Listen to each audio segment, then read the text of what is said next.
రఘురామకృష్ణరాజుపై custodial torture కేసులో Tulasibabu police custody రెండో రోజు కొనసాగుతోంది.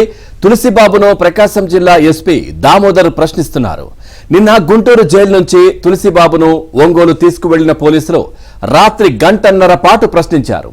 కస్టోడియల్ టార్చర్ కేసుతో పాటు మాజీ సిఐడి చీఫ్ సునీల్ కుమార్ తో ఉన్న సంబంధాలపై ఆరా తీస్తున్నారు.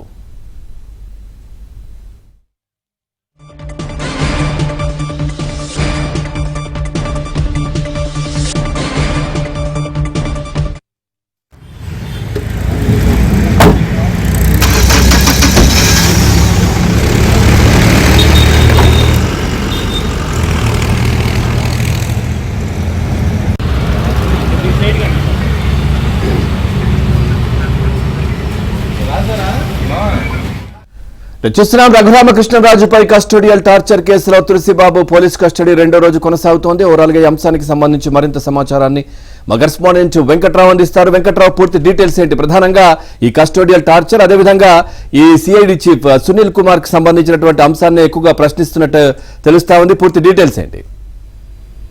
పవన్, డిప్యూటీ స్పీకర్ రఘురామకృష్ణరాజుపై కస్టోడియల్ టార్చర్ కేసులో 6వ నిందితుడిగా ఉన్న తులసిబాబుని రెండో రోజు ప్రకాశం జిల్లా ఎస్పీ దామోదర్ విచారించనున్నారు. నిన్న గుంటూరు జైలు నుంచి ఒంగోలు తీసుకొచ్చిన పోలీసులు నిన్న రాత్రి 8 గంటల నుంచి 9:30 గంటల వరకు కూడా విచారించారు. గంటన్నర పాటు విచారణ కొనసాగింది. అయితే విచారణలో ఏదైతే రఘురామకృష్ణరాజుని కస్టోడియల్ టార్చర్ కి సంబంధించిన కేసులో ప్రధాన నిందితులు ఎవరున్నారు దాని గురించే ఆరా తీసినట్టుగా తెలుస్తుంది. దీంతో పాటు ఏదైతే రఘురామకృష్ణరాజుని టార్చర్ చేస్తూ ఒకవైపు కొడుతున్న సమయంలోనే వీడియోలు తీయటంతో పాటు వీడియో కాల్స్ ఎవరికైనా చూపించారన్న కోణంలోనే విచారణ చేశారు. దీంతో పాటు ఏదైతే గత వైసీపీ ప్రభుత్వంలో సిఐడి చీఫ్ గా వ్యవహరించిన సునీల్ కుమార్ తోటి తులసిబాబుకున్న సంబంధాలు, వాళ్ళిద్దరి మధ్య నడిచిన వ్యవహారాల మీదే ప్రధానంగా ఆరా తీసినట్టుగా సమాచారం అందుతుంది. అయితే నిన్న ఏదైతే గంటన్నర పాటు జరిగిన విచారణలో తులసిబాబు ఏదైతే ఎస్పీ దామోదర్ అడిగిన ప్రశ్నలకు సూటిగా సమాధానాలు అయితే ఇవ్వలేదన్నట్టుగా తెలుస్తుంది.